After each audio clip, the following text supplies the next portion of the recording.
हम सबको ये कहा जाता है कि एक इंसान को ज़िंदा रहने के लिए 3 बेसिक चीज़ों की ज़रूरत पड़ती है: खाना, पानी और ऑक्सीजन। अगर इनमें से एक चीज़ भी किसी इंसान को ज़्यादा टाइम तक नहीं मिलती तो उस इंसान के बचने के चांसेस काफ़ी कम हो जाते हैं। जैसे कि एक इंसान बिना खाना और पानी के ऑलमोस्ट 1 वीक तक सर्वाइव कर सकता है और बिना ऑक्सीजन के एक नॉर्मल इंसान 3 से 4 मिनट तक सर्वाइव कर सकता है। अब यहाँ पर नॉर्मल क्यों कह रहा हूँ, इसलिए क्योंकि कुछ लोग जैसे कि डाइवर्स अपनी बॉडी को इस तरह ट्रेन करते हैं कि वो ज़्यादा देर तक बिना ऑक्सीजन के सर्वाइव कर सकें। लेकिन इन 3 चीज़ों के साथ एक और चीज़ भी है जो कि अगर इंसान को नहीं मिलती तो उसकी जान को ख़तरा हो सकता है। वो है नींद। हमने अक्सर नोटिस किया है कि अगर किसी इंसान को नींद कम मिलती है तो वो थोड़े टाइम के बाद उसे चिड़चिड़ापन शुरू हो जाता है। यानी कि हर एक छोटी सी छोटी चीज़ के लिए वो इरिटेट फील करेगा, अपने आप को और साथ में दूसरों को भी इरिटेट करेगा।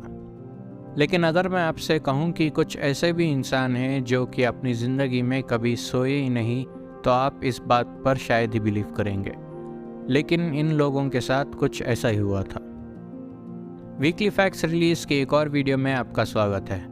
अगर आप जानना चाहते हैं कि ये लोग क्यों नहीं सो सके, आखिर इनके साथ ऐसा क्या हो गया था, तो वीडियो को एंड तक देखना और चैनल को सब्सक्राइब ज़रूर करना।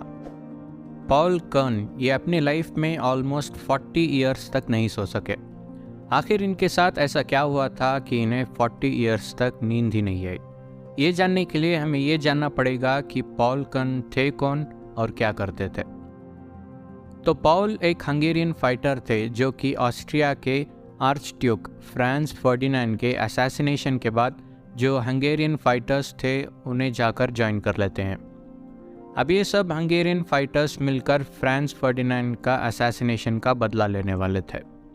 साल 1915 एक जंग के दौरान एक रशियन बुलेट पॉल के सिर पर लग जाती है और इसी दिन से पॉल की ज़िंदगी बदल जाती है। बुलेट तो सर्जरी करके निकाली जाती है, लेकिन ये आखिरी दिन था जब पॉल अपनी आंख बंद करते हैं। वो बुलेट के वजह से उनके ब्रेन का फ्रंटल लोब का कुछ पार्ट निकाला जाता है।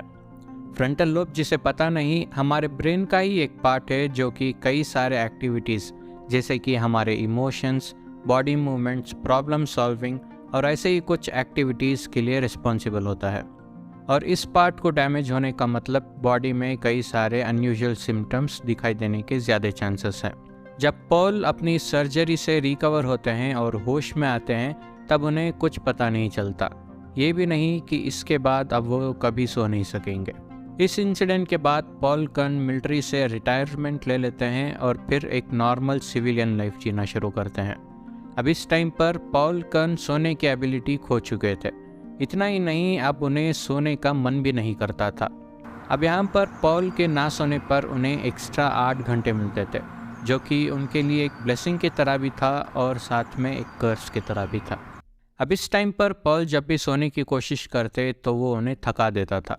ये बड़ी इंटरेस्टिंग बात है क्योंकि एक नॉर्मल इंसान को नींद उसकी बॉडी को रिलैक्सेशन देती है और वहीं पर पॉल को नींद थका देने वाली एक्टिविटी थी। पॉल दिन में थोड़ा टाइम अपने आंख बंद किया करते थे ताकि उनके ऑप्टिक नर्व्स को आराम मिले, क्योंकि ये अगर ऐसा नहीं करते तो उनको हेडेक्स के इश्यूज शुरू हो जाते थे। पॉल की इस बीमारी को कई डॉक्टर्स एग्जामिन करते हैं और हर एक डॉक्टर अपनी अपनी थियोरी प्रोवाइड करता है। कुछ डॉक्टर्स ये बिलीव करते हैं कि पॉल पूरे दिन में एक शॉर्ट टाइम का माइक्रो स्लीप यानी कि एक शॉर्ट पीरियड के लिए सोया करते थे, जो खुद पॉल को नहीं पता चलता कि वो कब सो गए। और कुछ डॉक्टर्स की ये थियोरी थी कि पॉल की ये बीमारी उनके लिए जानलेवा साबित होगी और ये उनकी अर्ली डेथ का रीज़न भी बन सकती है। और ये थियोरी कुछ हद तक सही भी थी क्योंकि पॉल 1955 में 40 ईयर्स की उम्र में अपनी जान गंवा देते हैं। अब पॉल सिर्फ एक ही इंसान नहीं थे जिन्हें नींद ना आने की बीमारी हो गई थी। न्यू जर्सी के रहने वाले एल हर्पिन भी क्लेम किया करते थे कि वो कभी सोए ही नहीं थे। ये कई बार न्यूज़ में भी अपनी इस क्लेम्स की वजह से आ चुके हैं। जैसे पॉल किस वजह से सो नहीं पा रहे थे वो तो हमें पता था, लेकिन एल हर्पिन के केस में ये क्लियर नहीं था। कई रिपोर्ट्स में एज्यूम किया जाता है कि उन्हें इंसोम्निया नाम की एक स्पेशल डिजीज़ थी जिसकी वजह से वो सो नहीं पा रहे थे। जैसे ना सोने की वजह से पॉल कर्न अर्ली डेथ का शिकार हुए थे, एल हर्पिन के साथ ऐसा कुछ नहीं हुआ था। 3 जन 1947 को अल हरपिन की डेथ होती है और जब उनकी डेथ होती है तो वो अराउंड 94 ईयर्स के थे। तो इसका मतलब उनकी नाश होने की बीमारी उनके बॉडी को अफेक्ट नहीं कर रही थी। तो बस इतना ही था इस वीडियो के लिए। अगर आपको ये वीडियो अच्छी लगी तो लाइक, शेयर और सब्सक्राइब ज़रूर करना। ऐसे ही इंटरेस्टिंग टॉपिक्स आने वाले हैं। तो मैं मिलता हूँ आपसे नेक्स्ट वीडियो में। तब तक के लिए बाय बाय।